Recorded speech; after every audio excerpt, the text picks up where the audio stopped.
And welcome to the Rob Call Bottom Up Show. It's available on Pacifica Radio and iTunes and Stitcher and SoundCloud.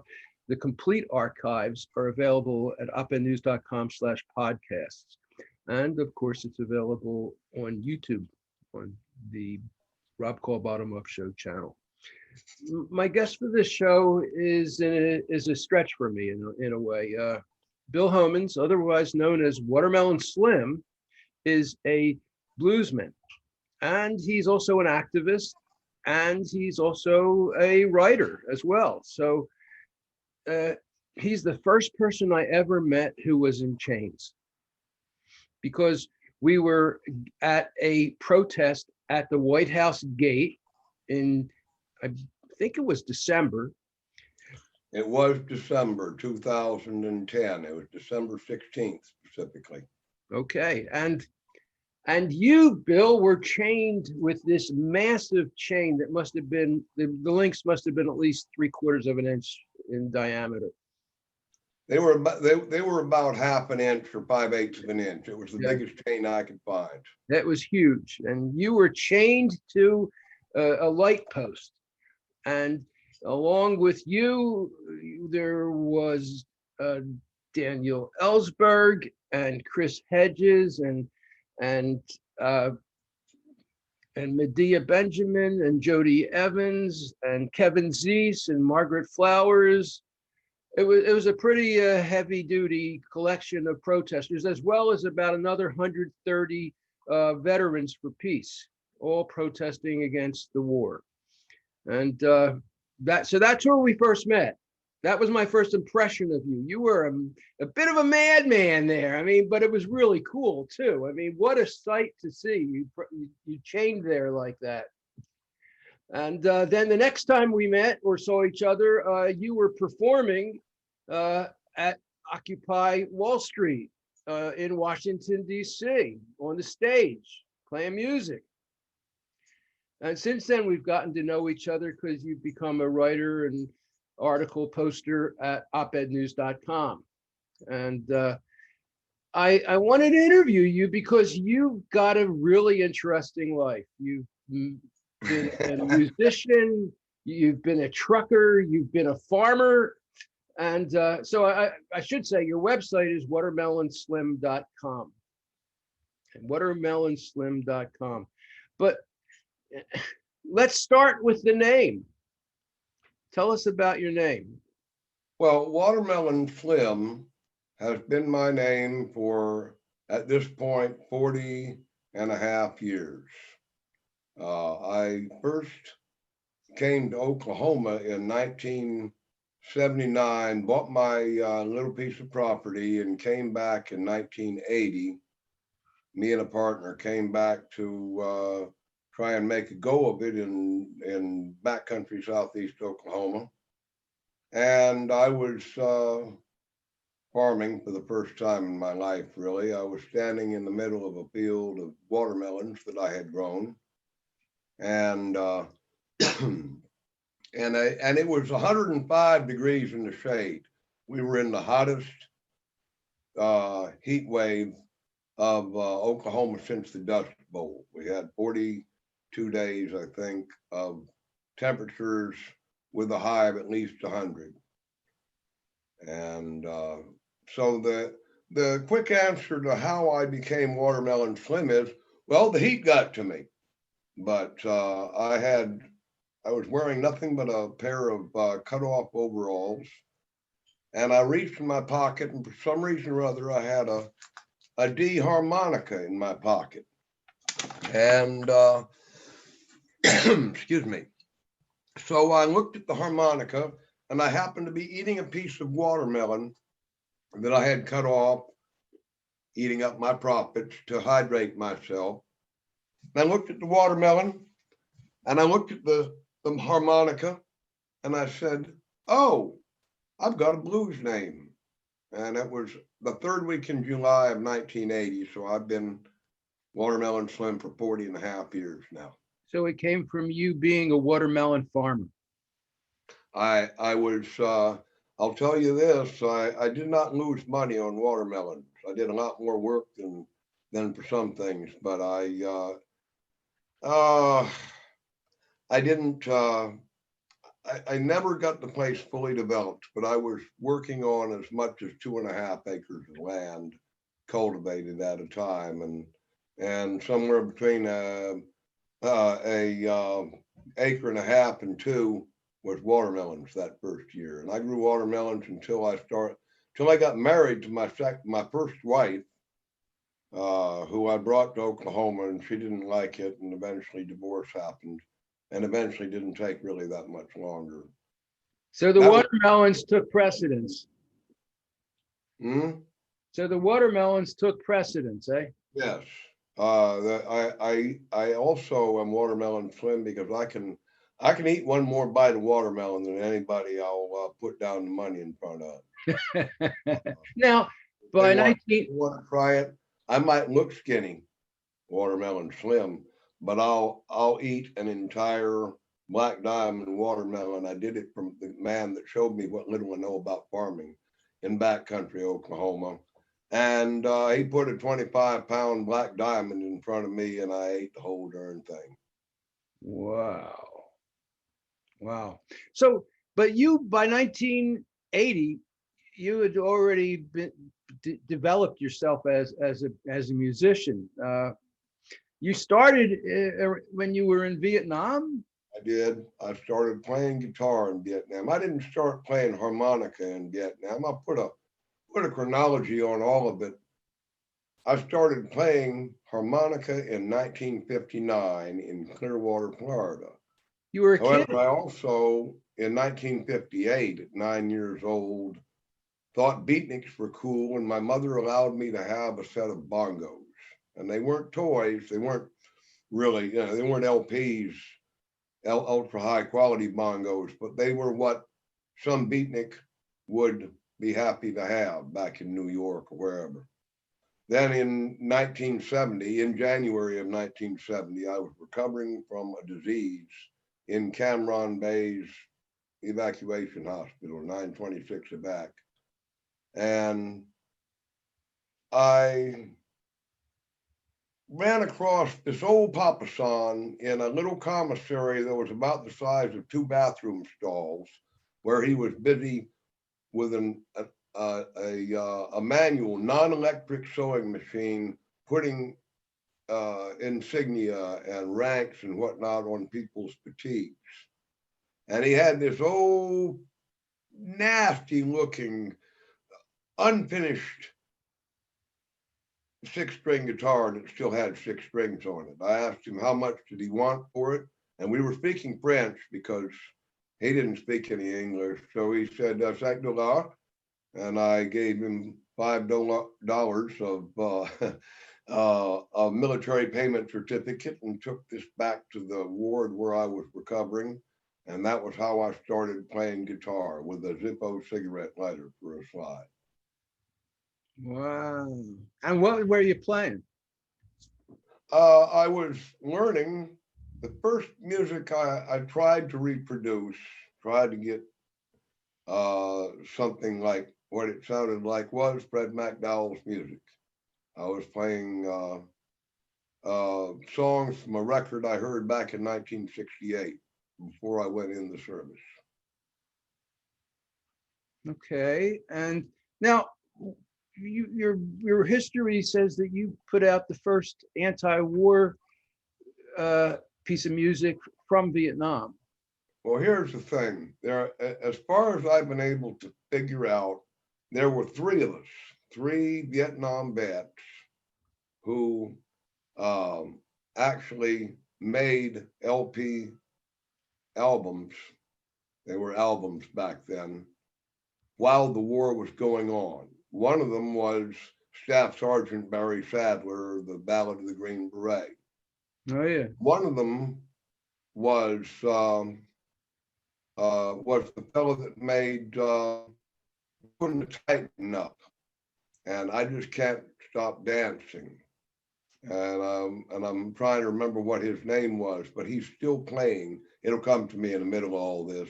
And the third Vietnam vet that actually made a record was me. while the war was going on. I was making it in 72. Uh, Archie Bell and the Drells doing the Tighten Up. Archie Bell made those hits, then went in the service, went airborne, went to Vietnam, was wounded, came back, and he's still touring today. Well, he's touring if the COVID will let him.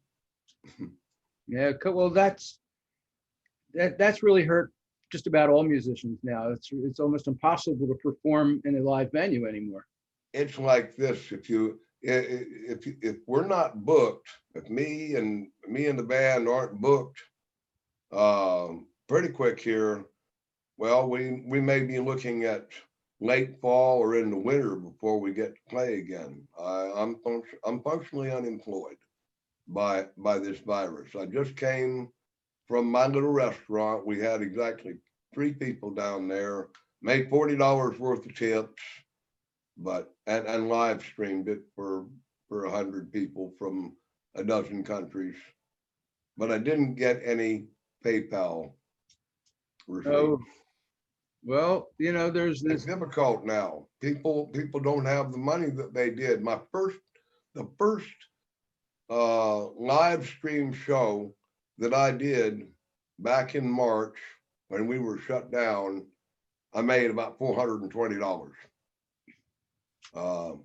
This day and age, nobody's got that kind of money. It's a tough time. It's a tough time. So, but the music has been a part of your life, and you've always gone back to other things to help pay the bills too. Precisely. I when I came back from Vietnam, rather than immediately taking unemployment as I was recommended to do, I said, no, I got to have a job. And I, for the next 4 years or so, most of what I did was operating forklifts at various places, because I'd been operating a rough terrain forklift, loading trucks in Vietnam. And then, and I made my first record. I tried to release it in 1973, but at that point, a very watershed thing happened in the music business. OPEC decided that selling oil at $3 a barrel wasn't going to get it anymore, and the price went up to $12 or $14 a barrel very, very quickly. And suddenly, the recording industry, which was making records out of polyvinyl chloride, an oil derivative, didn't want to use the scattergun approach and record musicians who were not already having a commercial pedigree. I didn't. The record never came out through Atlantic Records, which is who I was negotiating with Adrian Barber, the producer of Eat a Peach and Wheels of Fire, top stuff. Yeah. Eat a Peach was the Allman Brothers. Wheels of Fire was Disraeli Gears. Yeah, so we, I brought the record out and continued to work as a forklift operator and laborer. I engaged in a bit of illegal activity. I won't talk about that, but it's actually the subject of the second workers record I made called The Wheelman. And then I moved, then I've been, I actually moved down here to Mississippi, and I've been making some other records. So what was Wheelman about? Well, the Wheelman was about my temporary life in crime. I was an associate of associates. Un associato degli associati. I did not speak Italian back then. That's something I've learned as a musician. But on one occasion, I actually walked up the stairs to Gennaro Angiulo's door and stood there and waited for a couple of minutes. Surely they knew this was the underboss of the Patriarcha family. And that was the closest I ever actually came to telling somebody, yeah, I will work for you and have this life in crime. I walked back down, nobody answered the door. And not too long after that, there was something called the Paraquat Scare. In Colombia, we were spraying the weed. And that was when I stopped being somebody that sold illegal things, because they were poisoning it. So paraquat was something that was sprayed on marijuana so An that herbicide. sick. Yeah. And when was that? 1977. 70. We started doing that. They may have been doing it since 76, but I knew it was happening since 77. And that was the end of my business. All right. Well, you sure had an interesting range of experiences there. I knew that I was basically, in most of my work, I was busting my hump. I was working very, very hard. I'd unload whole railroad cars in a day of cement bags at this one job I had, plus all my other work. So when you were working, doing that kind of physical labor, where you're also performing, how was the balance between music and the? You know, I was a wannabe. I was somebody that was learning my craft as part of the song "The Wheelman Goes."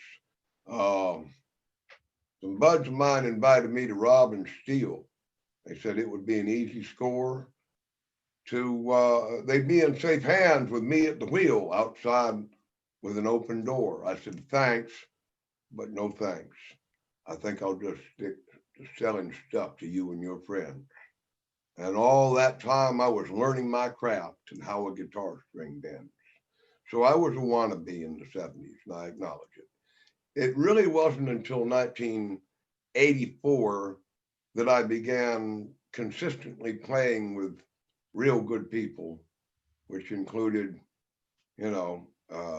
most notably, it included the guitar player from Canned Heat, the late Henry Vestine, the Sunflower, was in my band for a couple of years when he wasn't playing with Canned Heat up in Eugene, Oregon.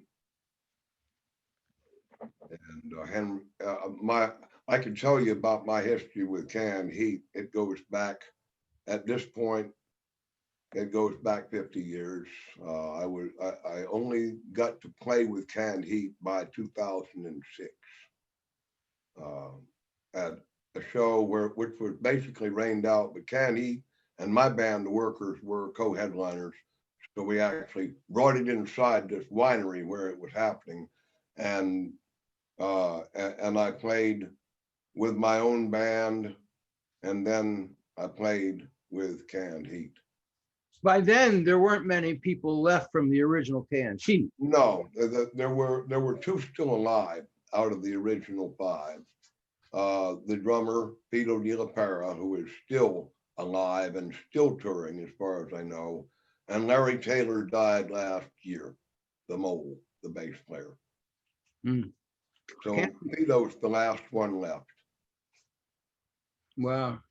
So, I should have mentioned it when I introduced you, but you've won a lot of awards, and you're ranked really high in some of the rankings of blues people and blues albums.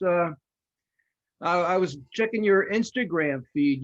You've got some great stuff on there, and I didn't know I had an Instagram feed. I've never been on Instagram in my life. It must have been my business representatives.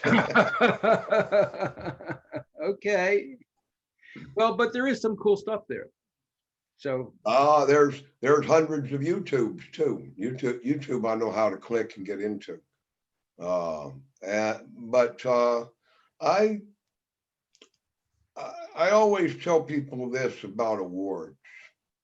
Back in the day, before there was ever any awards, the real award or reward for a blues man was to have a pocket full of change and ones and maybe a five someplace, and to have a place to sleep at night out of the wind and rain, and maybe if you were lucky, somebody to share the bed with. It sounds like a good blues song you got right there. Just the words for a song. It is. It already is. I write most of that stuff, but in fact, the real reward was having all that, and the best part of it all, the best reward of all, was knowing that you have another gig the next day. You can go out and do the same thing, make that 7 or 10 or 12 or even $50, in a day. Wow. This is back when $50 meant something. So, and so that's been the reward for me, is I know that I don't have to go back to a straight job at this point. I would if it wasn't for Social Security and Medicare right now. I just got my Social Security notice, and it says I get $10 more per month than last year. They've upped my payments for Medicare by about 40% since I first qualified for it. But I was worth $933 a month last year, and I'm worth $943 a month this year. If I didn't have my Social Security, well, I'm not paying any taxes on the money I haven't made this year. well, so these are tough times. These are tough times. So you weren't in it for the money. I want to what? There wasn't enough money you're describing there, so that you were in it for the money. Oh, no, not hardly. Now, the last year, or 2019, I paid taxes on about $24,000. I had to separate my income from the band's income. We probably grossed, 80,000 or something like that. But I paid my band real well, and so that was that. And nowadays, of course, well, I thought we was going to get real good work for this year and next year, and I actually went out and purchased an almost new band van, 15,000 miles, $19,500. We were going to roll, but I came back from Paris on the 24th of February. I did my last pre-COVID gig on the 22nd of February, and by the second week in March, we were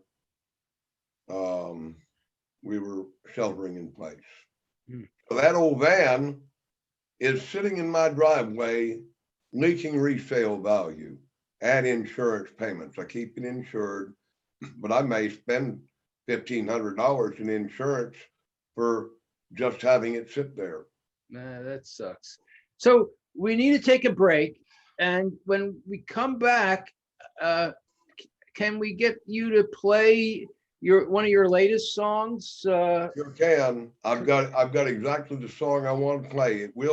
I can either play the coronavirus song that I wrote at that time I was talking about, or I can play one that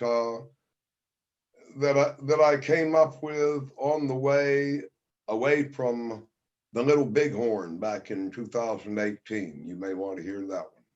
Well, let's start with the coronavirus funk. Okay. So we need to wait about 25 seconds so we can put a bumper into the radio version of the show. Good. Well, in that case, I'm going to have to find myself a guitar, and you can count off the time.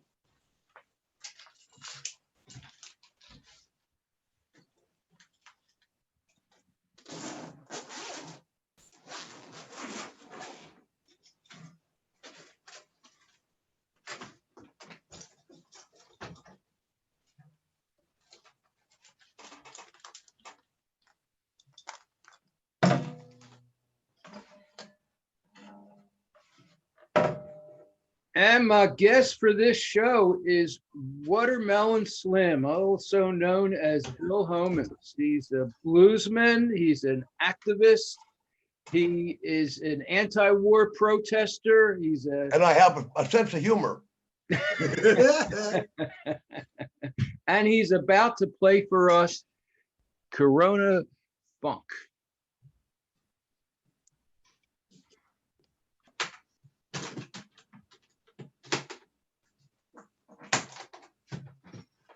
Gotta get some picks.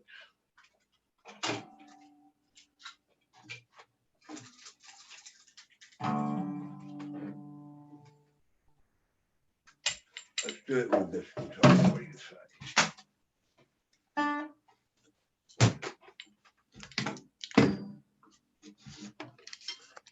Now I'm going to stand away just a little bit more here so that maybe they can see me play the guitar, maybe not. Yeah. Try to readjust your camera there so we can see you. Yeah, I practically have to sit at the other side of the room to do that. You want to do that?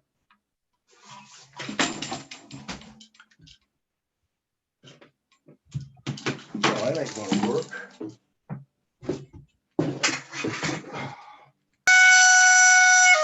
Happy New Year, everybody. Happy New Year.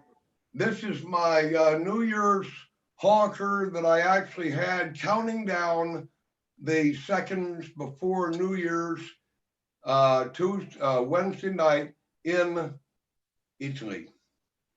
And I said, 19, 8, 7, 6, 5, 4, 3, 2, 1, buon anno. And that's for all you Italians that are listening out there.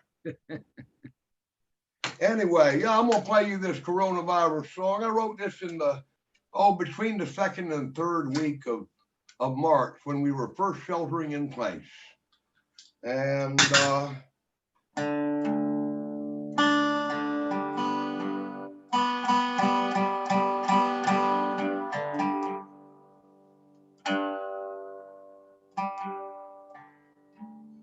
Fred McDowell would always tune his guitar, even if it got out of tune during the song, he might stop it. I did once today in my little show I did today.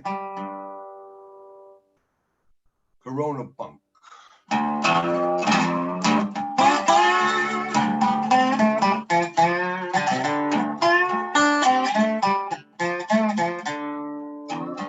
Coronavirus, you're sneaking up my back stairs.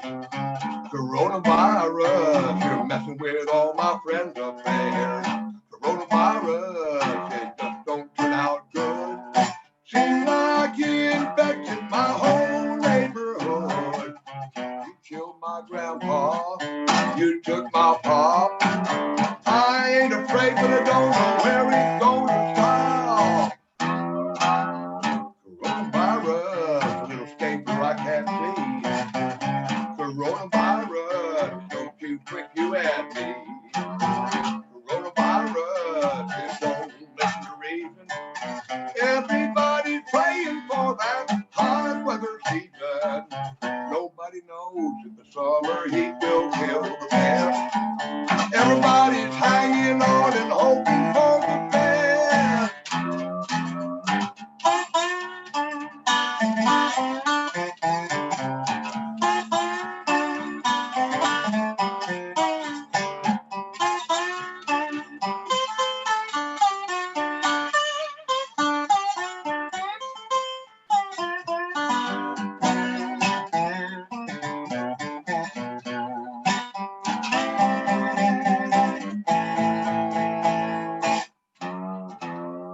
Coronavirus, you strike the high and low. Coronavirus, where'd you come from, where'd you go? Coronavirus, you're the antidote to love. Seems like old Nick and you are working hand in glove. Take time to think about it, take time to pray. I ain't got nothing else to do but get out of the way. Coronavirus, yeah,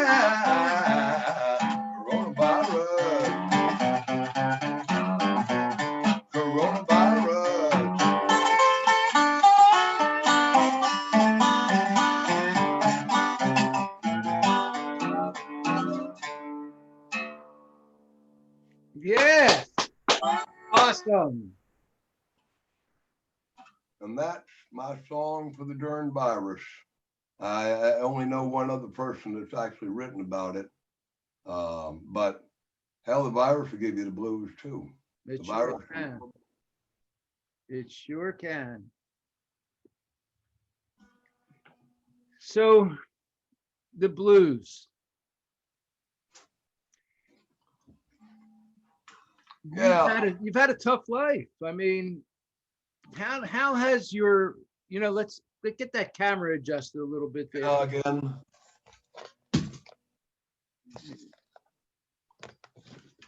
During chord, it's the chord's fault, it's not the camera's fault. It keeps wanting to turn because here, let's see if that'll stop it. One thing about me is technology's always been a problem. Bad mojo. But I think we got it stopped now. Yeah, it looks good now. Looks good. So you've been an activist, you've worked hard, physical labor, and you've been a musician. How do you integrate them? That's a word that you used to tell me. Talk about integrating these different aspects of your life. Well, as a musician, I write songs, quite a few of them, about work. I got three things I mostly write about in life, and one of them is work,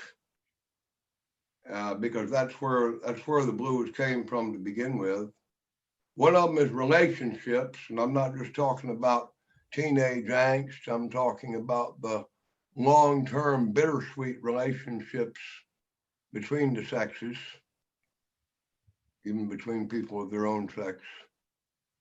And the third thing that I just can't avoid at all is death, is mortality. I've been close enough to death enough times to know that, well, I may fight all I like, but nobody gets out of this ring alive. And so I sing about it, and at this point I ain't afraid of it. And I do sing straight up about women. I've been married twice, and the second wife was the mother of my only child, who survived her parents' dysfunctional marriage and is now happily married herself. Thank God. Honor Havoc, otherwise known as Rebecca Homans, my late wife, second wife, was a musician in her own right. She was a blues woman in her own right. But it would not be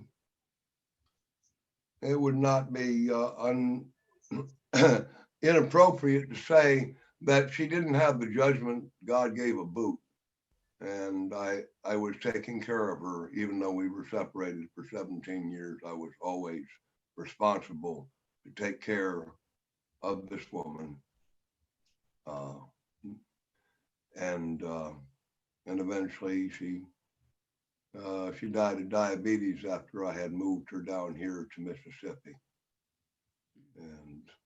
And God rest her soul. But she was, to marry Honor was probably the worst single decision I ever made, regardless of how beautiful my lovely daughter is. I could have done better. I was actually trying to do better. I was also in a relationship with the most brilliant man I've ever known, whose name is Dr. Richard Hayes Phillips, PhD. And I helped him gain 3 of his 4 degrees, a bachelor's, 2 masters, and his PhD, all in the space of 9 years. Brilliant man. And another activist and musician. He also could play any instrument with strings that you put before him, and which included the charango, the Irish harp, just anything he touched, he could do it. Did you do recordings together with him? We did one, and I'd like to find a copy of it sometime. In 1980, we recorded, as far as I know, his only LP called Endangered Species. And somehow hundreds of copies of this record disappeared from my father's law office in the 1980s. We have no idea where they went, but Endangered Species is the name of the record, and I'd sure like to have a copy myself. Now you've got one LP, is that right? That's right. It's called Merry Air Brakes. That's the one that I made while the war was still going on. And from what I understand, that's a pretty hard one to get.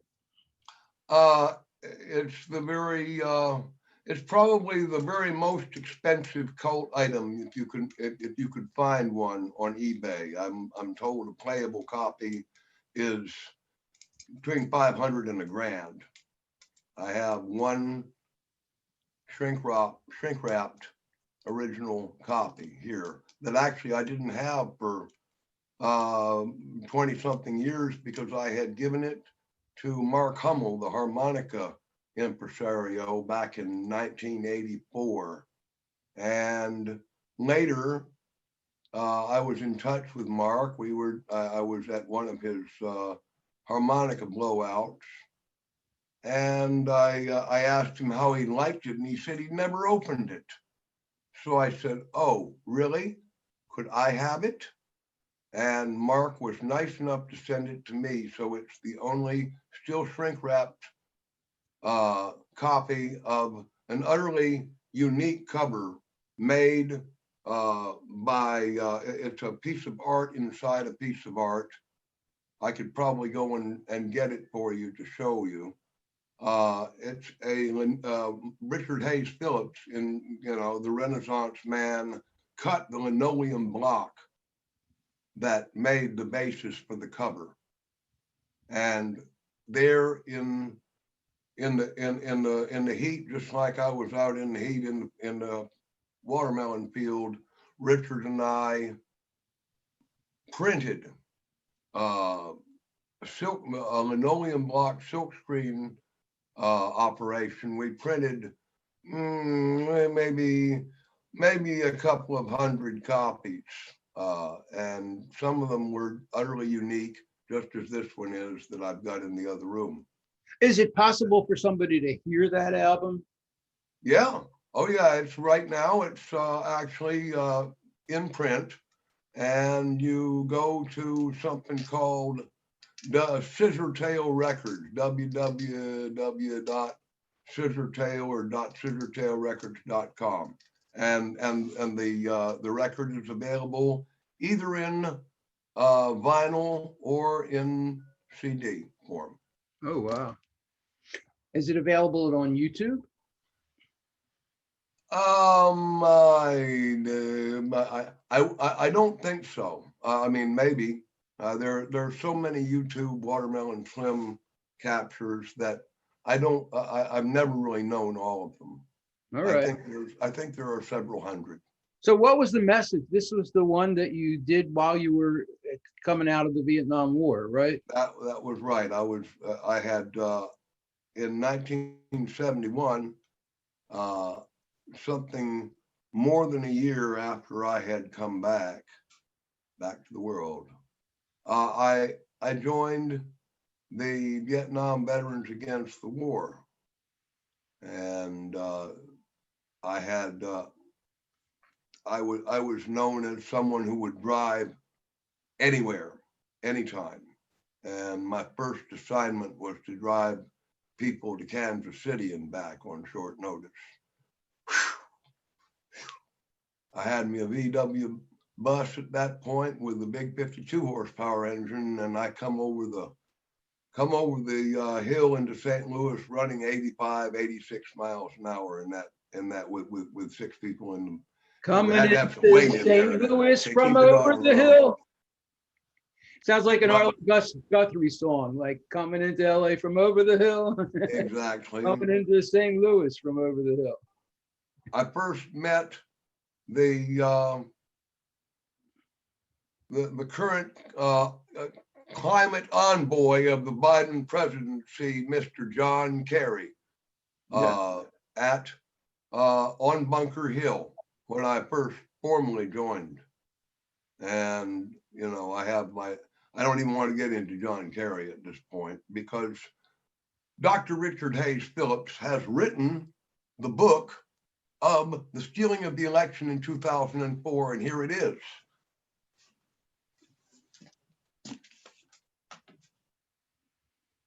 Witness to a Crime, a citizen's audit of an American election.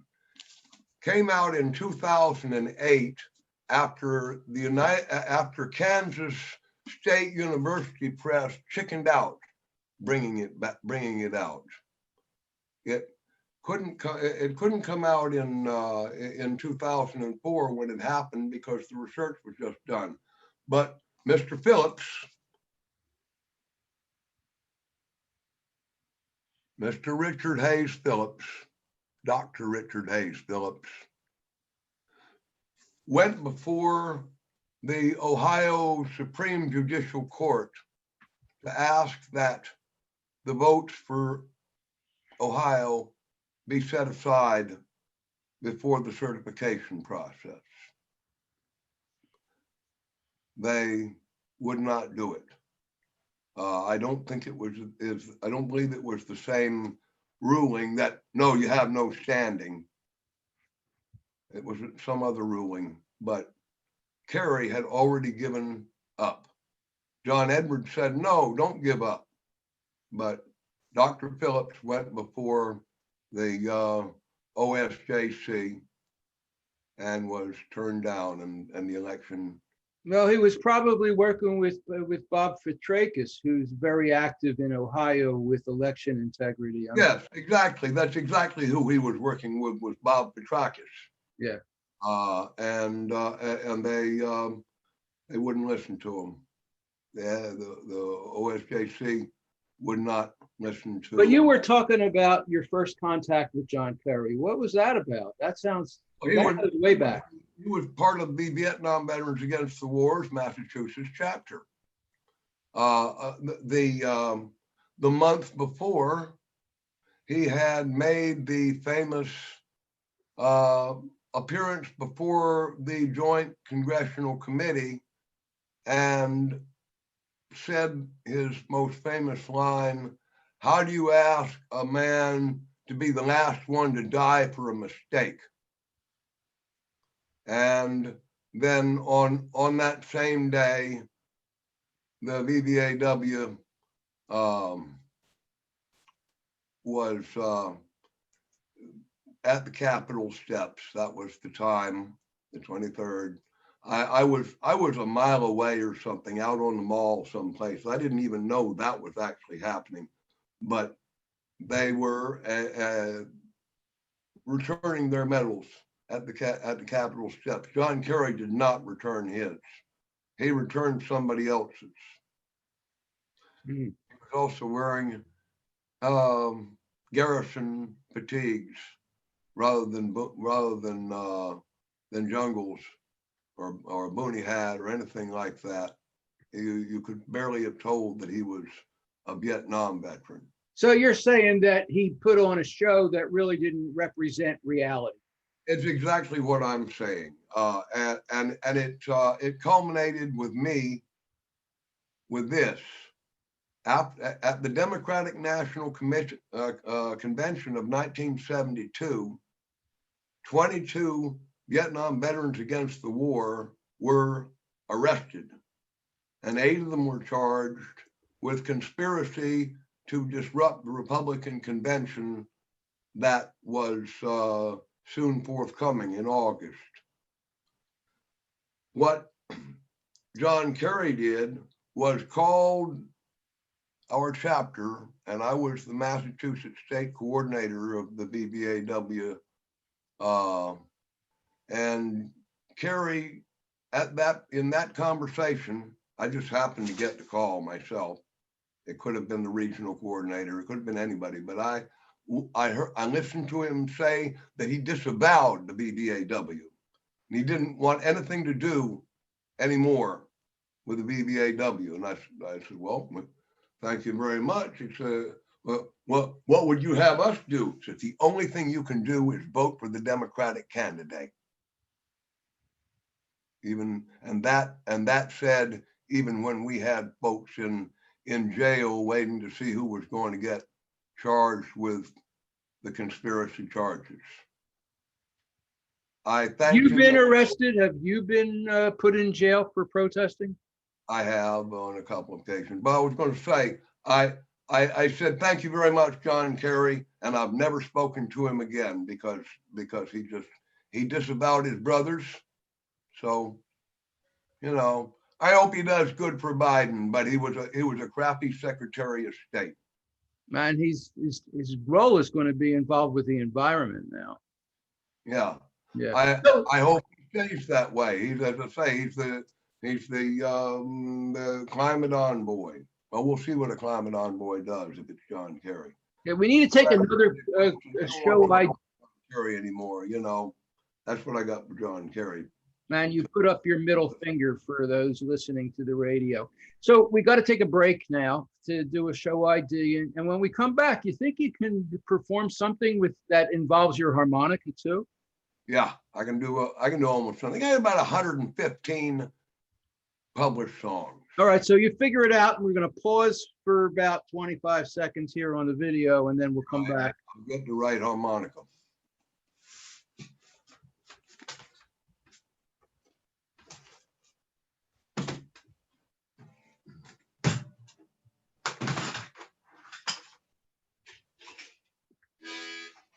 That's not the one. That's not the one. That might work.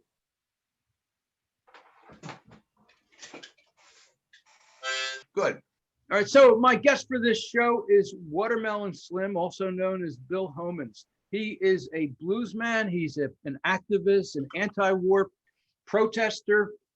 He's been a trucker, a farmer, a lift operator, and we've been talking about all the things he's been doing.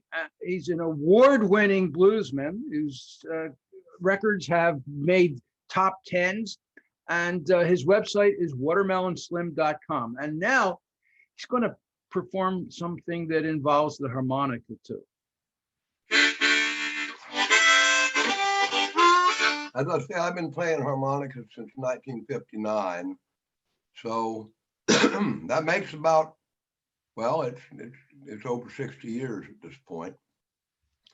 You know, I heard one time a joke about harmonica players. Mama says to Johnny, "Johnny, what do you want to be when you grow up?" And Johnny says, "Oh, I want to be a harmonica player, Mom. I want to be a harmonica." "Sorry, Johnny, you have to choose."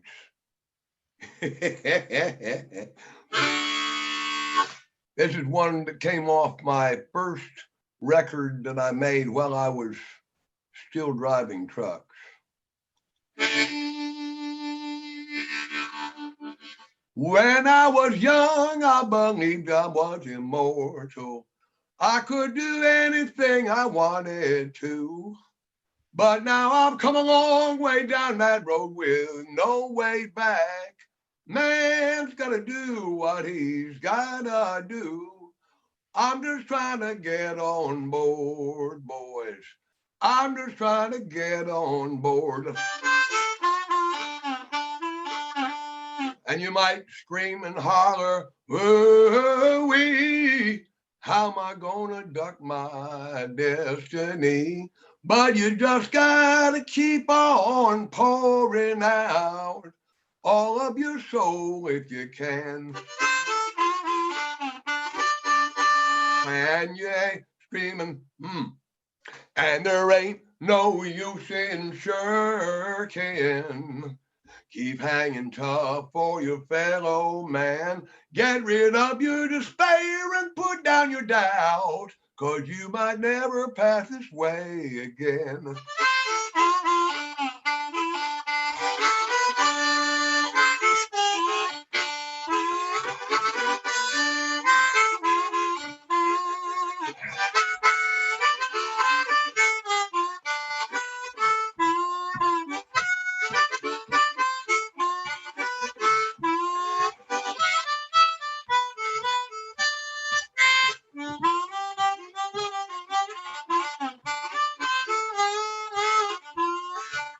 Yeah, and when you think that it's not working, run out of gas, can't stick to your plan. Take one more look at it, it'll all work out, and your love will glorify your pain. And even in your darkest hour, get hard and heading for the showers. Keep on crying out for that higher power, and you're never gonna lose the game.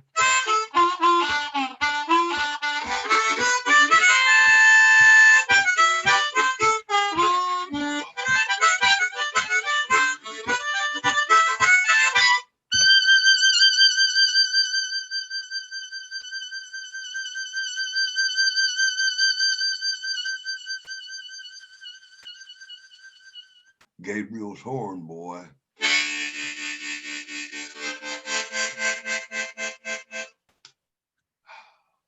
And what's the name of that piece? That's just called Immortal.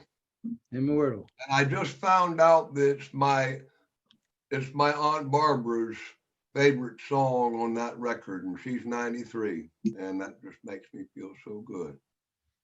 Now, I was listening on your website, on your bio page, you've got a number of songs that you can listen to there. And I like Blackwater. That's a good song. Like every song I've got, it's got a story. And the week after Hurricane Katrina, I was touring in the West. We weren't on the West Coast, but I was doing Colorado and Iowa and whatnot. And we raised over $4,000 to give to the Red Cross, and Lowe's Hardware doubled it. So we actually were able to contribute $8,000 of money. Nice. To hurricane relief. And that song came out of that, out of the hurricane? Yeah, we knew we had to do something, but we played. Basically, I took no money, and the boys took just a little, and we made real good donations from 4 different places that we played that week. So we don't have that much time left, and I'd like to know what you've learned. What life lessons have you learned being a musician, doing all the things that you've done, putting it all together, integrating it all? I feel real good about it. I'm not somebody that's ever gone after it for the money. We made that clear to begin with. But I made enough, especially in 2008 when I played 185 shows. I made enough to own this house I'm sitting in right now, free and clear, and I've survived long enough to get the benefits that a senior citizen gets for busting his butt all his life. I broke my body doing it, and I never had any hesitation about it. My arms and my shoulders and everything like that were, for my working life, were my calling card. I tried academics. I actually, I got the journalism and history BA, tried to be a newspaper reporter. That didn't work. I couldn't stand being in that office. And then I tried teaching after getting my master's degree in history and 6 subject teaching endorsements from the state of Oklahoma. They said, "No, Slim, you haven't got any teeth. You can't teach school." And I realized they were right, because you have to be able to smile at children properly, convincingly, in order to teach them. And I never could smile a smile that looked like well, like yours or most anybody else's. There's not many people in this world, Americans at this point, that don't have teeth. And I'm one of them. What advice would you give to somebody getting into music?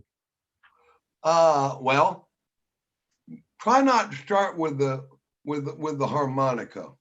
I mean, bring the harmonica along if you want to, but the very best instrument to learn to be an all-around musician and always have work is the piano. If you can play a piano properly, you can play anywhere in the world. And if you can play, everything from blues and boogie woogie up to Berlioz and Beethoven, Chopin, do a Chopin etude. If you can do that stuff, you can be an employed musician anywhere that you want to, anywhere that's got a piano. Any last words? We got to wrap. God bless you all out there. God bless you all for surviving this coronavirus as it's been so far. And all I want to do is see y'all on the other side of it. When I'm going to be able to go out and play music again for my life. And on your website, and on your living, but it's really for my life, y'all. And on your website, if you go to the bio page of watermelonslim.com, you can click on a button that says "Perform in my city." So get them to come to your city. 10-4 on that. All right. And my guest has been Watermelon Slim, Bill Homan. He has been a bluesman for many decades. He's an activist, a writer. He writes at opednews.com and elsewhere. And it's great to have you on the show. Thank you so much, Bill. You bet. And I'm going to keep on writing on opednews.com because that's my home base. And I'm writing more than ever now that I'm sitting more than ever. All right. Thanks again. God bless y'all. Kirk.